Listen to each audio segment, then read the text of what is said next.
Hello दोस्तों, मेरा नाम अनीस है। इसमें दरोगा का मोस्ट इम्पोर्टेंट सब क्वेश्चन लिया गया है। इसमें सभी वही क्वेश्चन लिया गया है जो अक्सर हम लोग सेल्फ प्रैक्टिस के दौरान गलती करते हैं। यह टेस्ट सीरीज़ का 7वां है।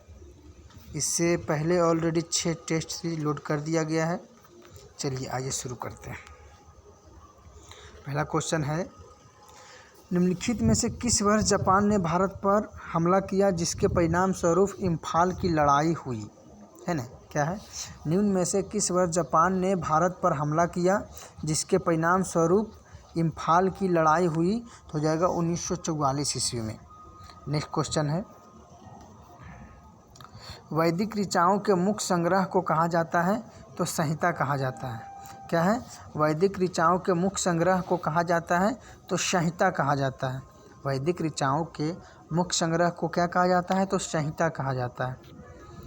नेक्स्ट प्रश्न है कि सौर ऊर्जा एटीपी में बदलती है तो किस में बदलती है? तो क्लोरोप्लास्ट में बदलती है। सौर ऊर्जा एटीपी में बदलती है तो क्लोरोप्लास्ट में बदलती है। नेक्स्ट प्रश्न है, शैवाल और कवक के मिलने से लाइकेन बनता है जिसे कहते हैं? तो म्यूचुअलिज्म कहते हैं। शैवाल और कवक के मिलने से लाइकेन बनता है जिसे क्या कहते हैं? तो म्यूचुअलिज्म कहते हैं। नेक्स्ट प्रश्न है, इसमें उल्टा हो गया है। दक्कन के पठार का गठन किस काल में हुआ था? तो क्रिटेशियस युग में हुआ था। दक्कन के पठार का गठन किस काल में हुआ था? तो क्रिटेशियस युग में हुआ था। नेक्स्ट प्रश्न है कि किसकी सहायता से हैदर अली ने 1755 ईस्वी में डंडीगुल में एक आधुनिक शस्त्रागार की स्थापना किया था? तो फ्रेंच विशेषज्ञ। किसकी सहायता से हैदर अली ने 1755 ईस्वी में डंडीगुल में एक आधुनिक शस्त्रागार की स्थापना किया था? तो फ्रेंच विशेषज्ञ, है ना, फ्रेंच विशेषज्ञ की सहायता से किया था। नेक्स्ट प्रश्न है, क्या है? आगे देखते हैं। क्या है कि विकिरण और आइसोटोप प्रौद्योगिकी बोर्ड कहाँ स्थित है? तो मुंबई में है। विकिरण और आइसोटोप प्रौद्योगिकी बोर्ड कहाँ स्थित है? तो मुंबई में स्थित है। हाल ही में बनाया गया लेमरू एलिफेंट रिजर्व किस राज्य में स्थित है? तो हो जाएगा छत्तीसगढ़ में। हाल ही में बनाया गया लेमरू एलिफेंट रिजर्व जो है किस राज्य में है? तो यह छत्तीसगढ़ में पड़ता है। हाल ही में बनाया गया लेमरू एलिफेंट, सेम क्वेश्चन है। आइए अगला क्या देखते हैं। अगला प्रश्न क्या है? अति मुलायम खनिज टॉल्क यानी कि सोप स्टोन मुख्यतः है? तो मैग्नीशियम सिलिकेट है। अति मुलायम खनिज टॉल्क सोप स्टोन मुख्यतः क्या है? तो मैग्नीशियम सिलिकेट है। अगला प्रश्न है कि भारतीय विद्रोह का शुरुआत 10 मई 1857 को मेरठ में हुई थी। यह कब समाप्त हुआ था? तो 20 जून 1858 को ग्वालियर में समाप्त हुआ था। क्या है कि भारतीय विद्रोह की शुरुआत 10 मई 1857 को मेरठ में हुई और यह 20 जून 1858 को ग्वालियर में समाप्त हुआ था। नेक्स्ट प्रश्न है, मकड़ी द्वारा उत्पादित रेशम कहलाते हैं तो गोशिमर कहलाते हैं। मकड़ी द्वारा उत्पादित रेशम कहलाते हैं तो गोशिमर कहलाते हैं। अगला है, मिश्र धातु में किस पदार्थ के संयोग से निष्कलंक, है ना, निष्कलंक इस्पात यानी स्टेनलेस स्टील अचुंबकीय हो जाता है? तो निकेल मिलाने से। मिश्र धातु के किस पदार्थ के संयोग से निष्कलंक इस्पात यानी स्टेनलेस स्टील अचुंबकीय हो जाते हैं? तो हो जाएगा निकेल को मिलाने से। नेक्स्ट प्रश्न है कि निम्नलिखित में से कौन सा एक पश्चिम की ओर बहने वाली नदियों का उनके नदी बेसिन के घटते आकार के आधार पर सही क्रम है? तो हो जाएगा, सबसे पहले नर्मदा हो जाता है, फिर ताप्ती हो जाता है, फिर माही हो जाता है और फिर साबरमती हो जाता है। नेक्स्ट प्रश्न है, अकबर के समय के अहादीस कौन थे? तो ग्राम प्रहरी थे। अकबर के समय के अहादीस कौन थे? तो ग्राम प्रहरी थे, है ना। अकबर के समय के अहादीस कौन थे? तो ग्राम प्रहरी थे। जहाँ कानून नहीं वहाँ स्वतंत्रता नहीं, या किसने कहा था? तो जॉन लॉक ने कहा था। क्या है कि जहाँ कानून नहीं वहाँ स्वतंत्रता नहीं, या किसने कहा था? तो जॉन लॉक ने कहा था। नेक्स्ट प्रश्न है, बांटो और छोड़ो का नारा मुस्लिम लीग ने कब दिया था? तो 1943 ईस्वी में दिया था। बांटो और छोड़ो का नारा कब दिया था? तो 1943 ईस्वी में दिया था। कविंद्र आचार्य के कहने पर शाहजहां ने किस क्षेत्रों को तीर्थ यात्रा कर हटा दिया था? तो जगह जौनपुर और इलाहाबाद, है ना। कविंद्र आचार्य के कहने पर शाहजहां ने किन क्षेत्रों से तीर्थ यात्रा कर हटा दिया था? तो जौनपुर और इलाहाबाद हो जाएगा। नेक्स्ट प्रश्न है कि किस विषय पर यदि संघ और राज्य में मतभेद हो तो संघीय कानून ही मान्य होंगे, किस अनुच्छेद में वर्णित है? तो अनुच्छेद 254 में। किस विषय पर यदि संघ और राज्य में मतभेद हो तो संघीय कानून ही मान्य होंगे, किस अनुच्छेद में वर्णित है? तो 254 में है। नेक्स्ट प्रश्न है हाल ही में पद्मा सचदेवा का निधन हो गया, किस भाषा की लेखिका थी? तो डोगरी भाषा के। हाल ही में पद्मा सचदेवा का निधन हो गया, यह किस भाषा की लेखिका थी? तो डोगरी भाषा की थी। घपाल लोक नृत्य किस राज्य का है ना? घपाल लोक नृत्य किस राज्य में प्रचलित है? तो राजस्थान में। घपाल लोक नृत्य किस राज्य में है? तो राजस्थान में।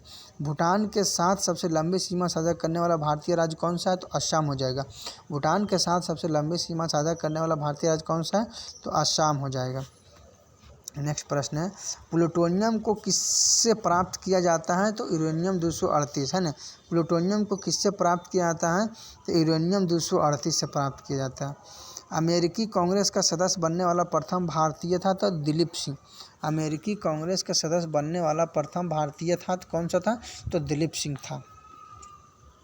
लैंड ऑफ गोल्डन वूल किस देश को कहा जाता है? तो ऑस्ट्रेलिया को कहा जाता है। लैंड ऑफ गोल्डन वूल किस देश को कहा जाता है? तो ऑस्ट्रेलिया को कहा जाता है। क्या है आर्थिक विकास के मापन हेतु क्रय शक्ति क्षमता समता विधि पीपीपी मॉडल किसने प्रतिपादित किया था? तो आर कोसले ने किया था। आर्थिक विकास के मापन हेतु क्रय शक्ति समता है ना विधि पीपीपी मॉडल किसने प्रतिपादित किया था? तो आर कोसले ने किया था। वर्साय को जिस राजा ने फ्रांस की राजधानी बनाया था कौन था? तो लुई 14 था। वर्साय को जिस राजा ने फ्रांस की राजधानी बनाया था कौन था? तो लुई 14 था। लुहरी जल विद्युत परियोजना किस नदी पर निर्माणाधीन है? तो हो जाएगा सतलज। लुहरी जल विद्युत परियोजना किस नदी पर निर्माणाधीन है? तो सतलज हो जाएगा। नेक्स्ट प्रश्न है कि आरक्षित जीवमंडल का वह क्षेत्र जहाँ सभी प्रकार की मानव गतिविधियाँ वर्जित होती है तो कोर जोन कहलाता है ना। आरक्षित जीवमंडल का वह क्षेत्र जहाँ सभी प्रकार की मानव गतिविधि वर्जित होती है उसको कोर जोन कहा जाता है। वह हर घर तक नल जल पहुँचाने का केंद्र सरकार द्वारा लक्षित समय क्या है? तो 2024 से। हर घर तक नल जल पहुँचाने का केंद्र सरकार का लक्षित कब तक है? तो 2024 तक है। नेक्स्ट प्रश्न है इथिकल रिलीजन नामक पुस्तक के लेखक नेक्स्ट प्रश्न है उड़ीसा के सबसे लोकप्रिय लोक नृत्य कौन सा है? तो डाल खाई है। उड़ीसा के सबसे लोकप्रिय लोक नृत्य में से कौन सा है? तो डाल खाई है। अगला प्रश्न है कि भारी वाहन में डीजल का उपयोग किस लिए किया जाता है? तो उच्च क्षमता और आर्थिक बचत के लिए। भारी वाहन में डीजल का उपयोग किस लिए किया जाता है? तो उच्च क्षमता और आर्थिक बचत के लिए किया जाता है। नेक्स्ट क्या है कि कौन सा एक आरडीएक्स का अन्य नाम है? तो साइक्लोनाइट है ना। कौन सा एक आरडीएक्स का अन्य नाम है? तो साइक्लोनाइट। नेक्स्ट प्रश्न है मनुष्य में सोमैटोसेंसरी रिसेप्टर्स का पता लगाते हैं तो स्पर्श करके। मनुष्य में सोमैटोसेंसरी रिसेप्टर्स का पता लगाते हैं तो स्पर्श करके। नेक्स्ट प्रश्न है कि निम्नलिखित में से कौन गंगा नदी घाटी का भाग कौन सी उपनदी है? तो उत्तरी कोयल। गंगा नदी घाटी का भाग कौन सी उपनदी है? तो उत्तरी कोयल हो जाएगा। इथिकल रिलीजन नामक पुस्तक के लेखक कौन है? तो महात्मा गांधी। इथिकल रिलीजन नामक पुस्तक के लेखक कौन है? तो हो जाएगा महात्मा गांधी। किसने यह कहते हुए फांसी पर लटक गया कि मैं राज के पतन की इच्छा करता हूँ? तो राम प्रसाद बिस्मिल ने। किसने यह कहते हुए फांसी पर लटक गया कि मैं राज के पतन की इच्छा करता हूँ? तो राम प्रसाद बिस्मिल। कोशिका सिद्धांत का विस्तार किसने किया और सुझाव दिया कि सभी कोशिकाएं पूर्व मौजूदा कोशिकाओं से उत्पन्न होती है? तो रुडोल्फ विर्चो। किसने कहा था? Rudolf Virchow. क्या है ग्लूकोज पायरुवेट में कहाँ टूटता है? तो साइटोप्लाज्म में है ना। क्या है ग्लूकोज पायरुवेट में कहाँ टूटता है? तो साइटोप्लाज्म में टूटता है। श्रीलंका में डच और पुर्तगाली उपनिवेश के वंशज कहलाते हैं तो बर्गर कहलाते हैं। श्रीलंका में डच और पुर्तगाली उपनिवेश के वंशज कहलाते हैं तो बर्गर कहलाते हैं। अल्बुकर्क ने गोवा किससे छीना था? तो बीजापुर से है ना। अल्बुकर्क ने गोवा किससे छीना? तो बीजापुर। नेक्स्ट प्रश्न है कि अंग्रेज़ों ने पश्चिम तट का मुख्यालय सूरत से हटाकर मुंबई कर दिया था तो 1687 में।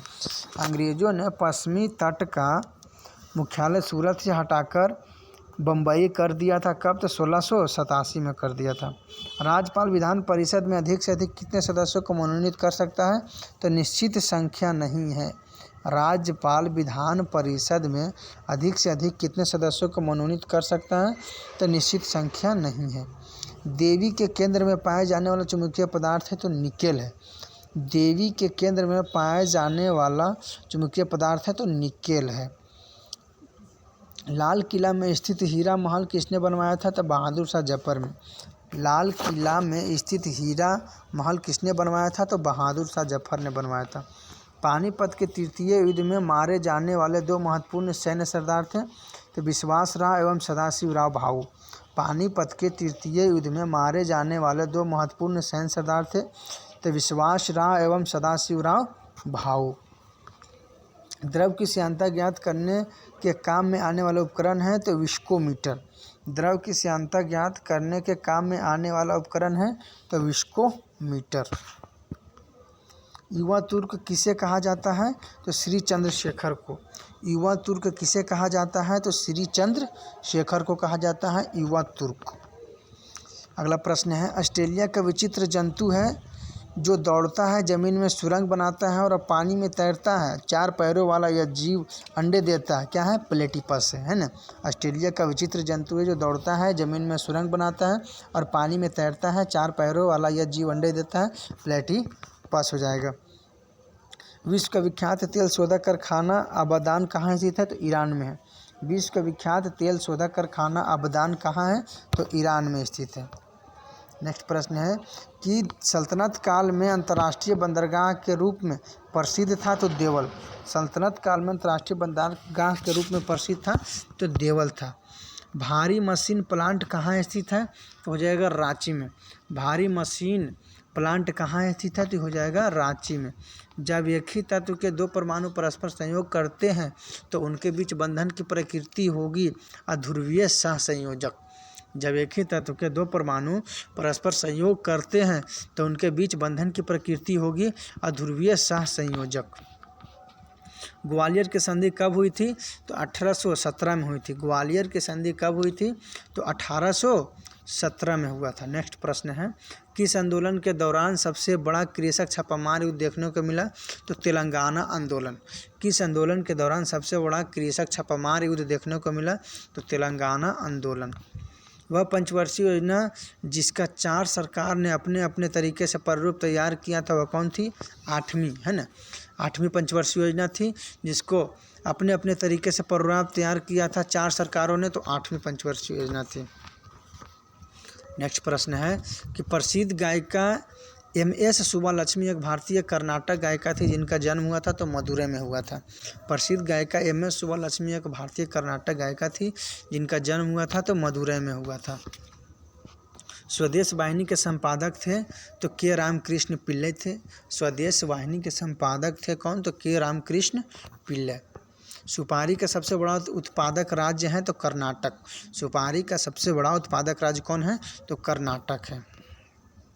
नेक्स्ट प्रश्न है कि निम्नलिखित में से किसके अंतःस्रावी तंत्र का पेसमेकर कहा जाता है? तो थायरॉक्सिन को। किसको अंतःस्रावी तंत्र का पेसमेकर कहा जाता है? तो थायरॉक्सिन को कहा जाता है। 8 घंटे कार्य करने वाली स्त्री को कितने कैलोरी की आवश्यकता होती है?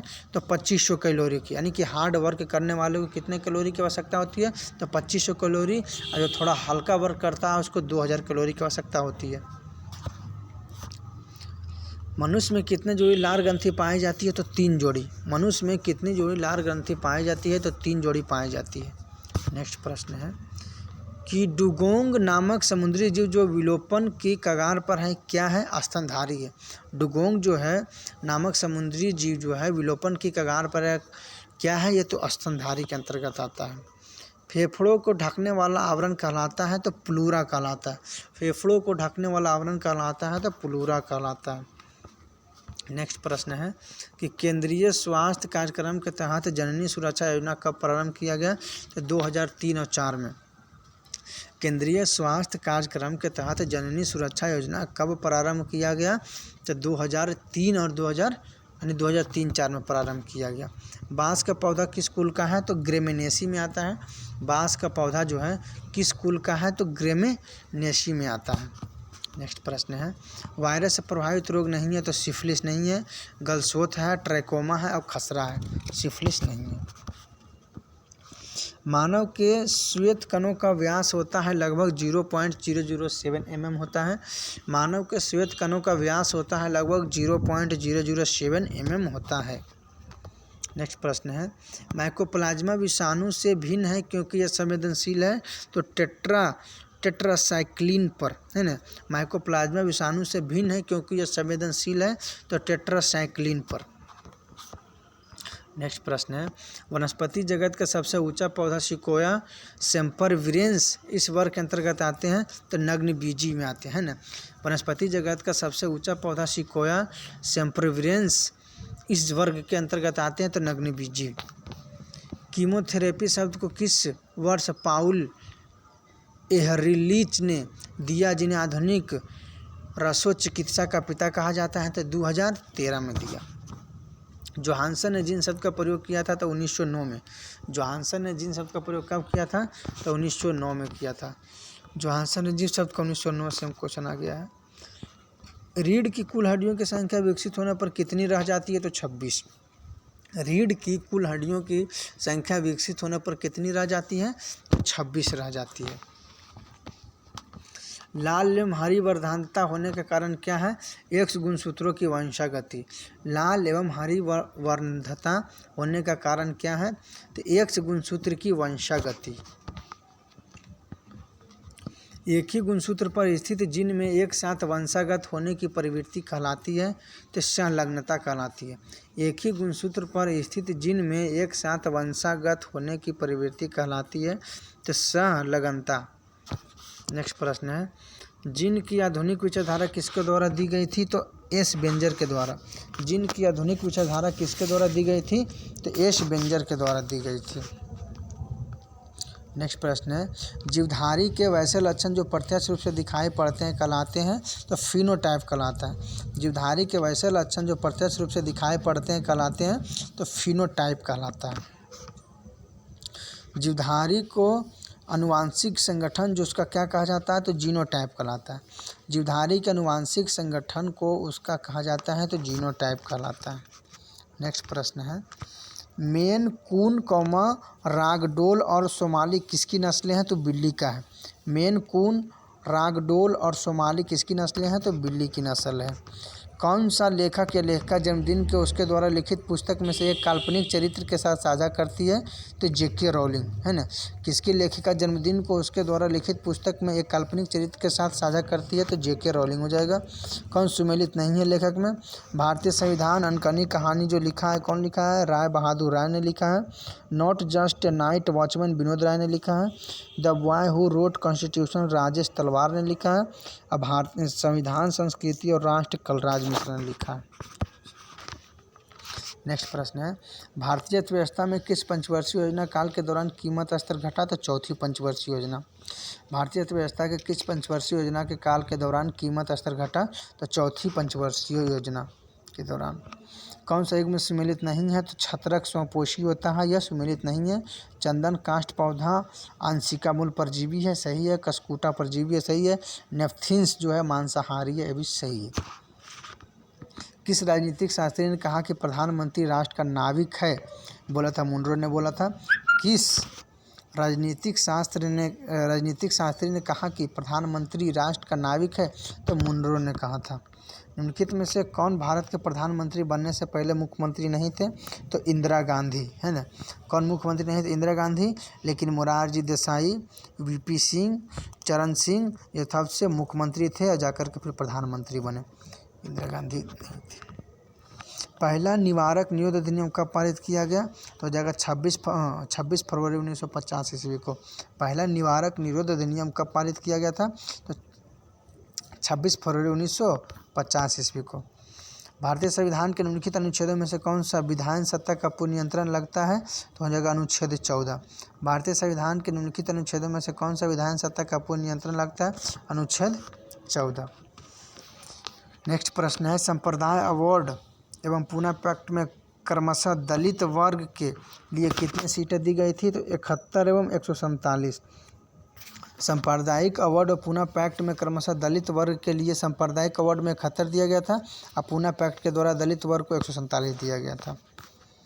मदर टेरेसा के उत्तराधिकारी के तौर पर किसे मिशनरी ऑफ चैरिटी के सुपीरियर जनरल के रूप में चुना गया था? तो सिस्टर निर्मला को चुना गया था। मदर टेरेसा के उत्तराधिकारी के तौर पर किसे मिशनरी ऑफ चैरिटी के सुपीरियर जनरल के रूप में चुना गया था? सिस्टर निर्मला को चुना गया था। भारत में समुद्री उत्पाद निर्यात विकास प्राधिकरण किस वर्ष स्थापित किया गया? तो 1972 में। भारत में समुद्री उत्पाद निर्यात विकास प्राधिकरण किस वर्ष स्थापित किया गया? तो 1972 में स्थापित किया गया। निम्नलिखित में से प्रधानमंत्री राज्यसभा के सदस्य थे, इनमें से सभी थे। इंदिरा गांधी थे, HD देवेगौड़ा और मनमोहन सिंह। कौन प्रधानमंत्री जो राज्यसभा के सदस्य थे? तो मनमोहन सिंह, HD देवेगौड़ा और इंदिरा गांधी, इनमें से सभी। किन मंत्रियों के पास स्वतंत्र प्रभार होता है? तो राज्य मंत्री के पास। किन मंत्रियों के पास जो है स्वतंत्र प्रभार होता है? तो राज्य मंत्री के पास स्वतंत्र प्रभार होता है। नेक्स्ट प्रश्न है, कौन प्रधानमंत्री राज्यसभा के सदस्य थे? तो ये तो सभी ऊपर वाले प्रश्न है। नेक्स्ट है, किस प्रधानमंत्री के शासनकाल में आंतरिक कैबिनेट शक्तिशाली थी जिसे किचन कैबिनेट भी कहा जाता था? तो इंदिरा गांधी के, है ना। किस प्रधानमंत्री को शासनकाल में आंतरिक कैबिनेट शक्तिशाली थी जिसे किचन कैबिनेट भी कहा जाता था? तो इंदिरा गांधी को। राष्ट्रपति द्वारा नियुक्त किए गए प्रधानमंत्री को संसद में विश्वास मत हासिल करने के लिए कितने महीने का समय दिया जाता है? तो 1 महीने का। राष्ट्रपति द्वारा नियुक्त किए गए प्रधानमंत्री को संसद में विश्वास मत हासिल करने के लिए कितने महीने का समय दिया जाता है? तो 1 महीने का समय दिया जाता है। नरेंद्र मोदी भारत के प्रधानमंत्री हैं, तो 18वें नंबर के प्रधानमंत्री हैं। क्रम के अनुसार है कि नरेंद्र मोदी भारत के प्रधानमंत्री हैं, तो टोटल 18वें नंबर के प्रधानमंत्री हैं। किसने कहा कि कैबिनेट सूर्य के समान है जिसके चारों ओर अन्य निकाय भ्रमण करते हैं? तो ग्लैडस्टोन ने कहा था। किसने कहा था कि कैबिनेट सूर्य के समान है जिसके चारों ओर अन्य निकाय भ्रमण करते हैं? तो ग्लैडस्टोन ने कहा था। क्या है, सर्वोच्च न्यायालय में यह निर्णय लिया गया कि यदि वह व्यक्ति भी प्रधानमंत्री बन सकता है जो 6 माह के अंतर्गत संसद के किसी भी सदन की सदस्यता प्राप्त कर ले। तो 1997 में निर्णय लिया गया था। सर्वोच्च न्यायालय में यह निर्णय लिया गया, किस वर्ष लिया गया, कि व्यक्ति भी प्रधानमंत्री बन सकता है जो 6 माह के अंतर्गत संसद के किसी भी सदन की सदस्यता प्राप्त कर ले। तो 1997 में यह निर्णय लिया गया। नेक्स्ट प्रश्न है, भारतीय प्रशासनिक ढांचा का मॉडल निम्नलिखित में से किस देश से लिया गया है? तो कनाडा से लिया गया। भारतीय प्रशासनिक ढांचा का मॉडल निम्नलिखित में से किस देश से लिया गया? तो कनाडा से लिया गया। नेक्स्ट प्रश्न है, कि कौन युग में सुमेलित है? फ्रैंक मोरेस जो है सी नंबर, कि जवाहरलाल नेहरू ए बायोग्राफी के द्वारा लिखा गया। जवाहरलाल नेहरू ए बायोग्राफी लिखा गया है फ्रैंक मोरेस के द्वारा। नेक्स्ट प्रश्न है, कौन सही सुमेलित है? तो ये हो जाएगा an introduction to the dreamland, Bhagat Singh ने लिखा है, सही है। An introduction to the dreamland का लेखक कौन है? तो भगत सिंह है, सही है। बापू माई मदर शीर्षक किसने लिखा है? तो मनु बहन ने लिखा है। बापू माई मदर शीर्षक संस्मरण किसने लिखा है? तो मनु बहन ने लिखा है। नेक्स्ट प्रश्न है, निम्नलिखित में से किस कार्य दृष्टि श्रवण एवं प्रतिवर्ती क्रियाओं पर नियंत्रण होता है? तो मध्य मस्तिष्क का होता है। निम्नलिखित में से किसका कार्य दृष्टि श्रवण एवं प्रतिवर्ती क्रियाओं पर नियंत्रण करना है? तो मध्य मस्तिष्क का है। नेक्स्ट प्रश्न है, निम्नलिखित में से कौन अंग क्रेनियम नामक अस्थि से के खोल में बंद रहता है? तो मस्तिष्क। कौन सा अंग क्रेनियम नामक अस्थि की खोल में बंद रहता है? तो हो जाएगा मस्तिष्क। एक प्रश्न है कि किसमें पतली रुधिर कोशिकाओं का कोशिका गुच्छ पाया जाता है? तो वमन संपट। किसमें पतली रुधिर कोशिकाओं का कोशिका गुच्छ पाया जाता है? तो वमन संपट हो जाएगा। नेक्स्ट प्रश्न है, लास्ट प्रश्न है कि ग्लोमेर वही लास्ट प्रश्न था, ठीक है। क्या है लास्ट प्रश्न? किसमें पतली रुधिर कोशिकाओं का कोशिका गुच्छ पाया जाता है? तो वमन संपट। धन्यवाद।